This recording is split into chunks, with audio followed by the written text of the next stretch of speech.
बर्फ की ताज़ा चादर से शहर चमक रहा था जब सैम अपने छोटे से अपार्टमेंट में भाप से भरे कॉफी के मग को पकड़े खड़ा था।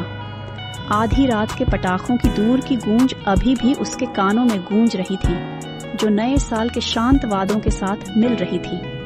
लेकिन इस साल सैम कोई आधा अधूरा संकल्प नहीं ले रहा था। उसने धुंधले बाथरूम के शीशे में अपनी परछाई को देखा। उसका भाव कठोर था।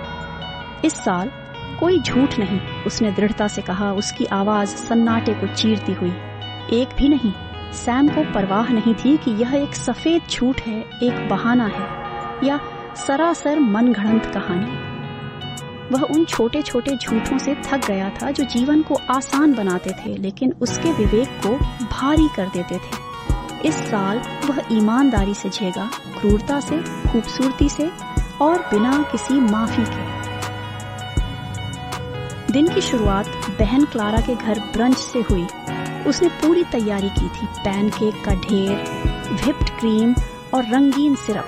क्लारा ने उसे एक ऑमलेट दिया। उसका चेहरा गर्व से चमक रहा था। कैसा है?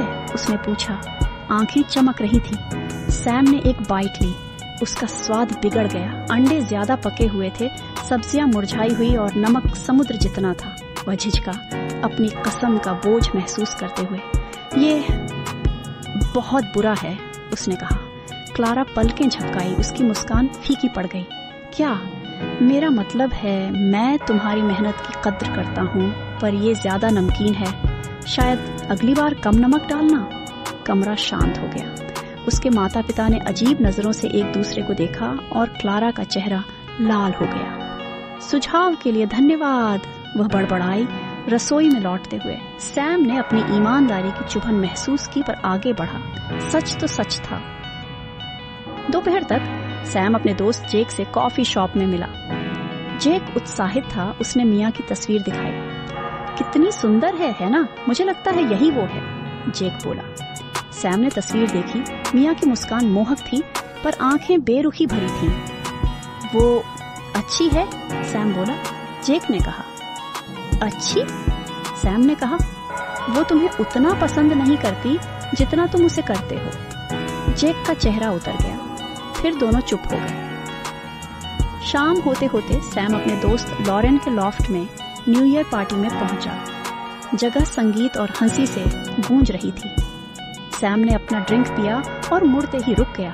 वहीं खड़ी थी एमिली, उसकी एक्स गर्लफ्रेंड। सैम, एमिली ने हैरानी से कहा। वे सालों से बात नहीं कर रहे थे और अब वह चमकदार सीक्वेंट ड्रेस में खड़ी थी। दोनों थोड़ी असहजता से बात करने लगे।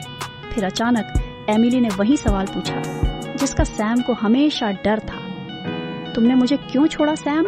सैम का दिल तेज धड़कने लगा। वह हमेशा इस सवाल से बचता रहा था लेकिन आज उसने सच्चाई कह दी। मैंने छोड़ा क्योंकि मैं डर गया था, उसने कहा। तुम मेरी पूरी दुनिया थी और मुझे लगा मैं तुम्हारे लायक नहीं हूँ। एमिली चौंकी। मैंने ये जवाब नहीं सोचा था। मैंने गलती की, सैम ने कहा। मैं कायर था, माफ करना। कुछ देर चुप्पी रही। फिर एमिली ने हल्की सी मुस्कान दी। धन्यवाद, मुझे लगता है मुझे ये सुनना चाहिए था। सैम जब पार्टी से बाहर निकला, सड़कों पर सन्नाटा था। बस कुछ हलचल करते लोग बचे थे। वह पार्क की बेंच पर बैठा, ठंड उसके जैकेट के अंदर तक घुस रही थी। दिन भर की बातें उसकी यादों में गूंजने लगी। उसने अपनी बहन, सबसे अच्छे दोस्त और एक्स से सच कहा था। यह असहज, गड़बड़ और कभी कभी दर्दनाक था लेकिन यह उसे मुक्त भी कर रहा था। जैसे ही घड़ी ने 12 बजाए, दूर कहीं पटाखे फूटे। सैम ने रात से कहा, मैंने आज कुछ दिल तोड़े लेकिन शायद मैंने कुछ सही किया। पहली बार सालों बाद उसे अजीब सी शांति महसूस हुई।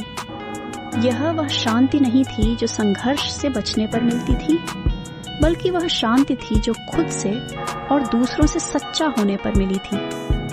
यही उसने महसूस किया हर असहज पल के काबिल था।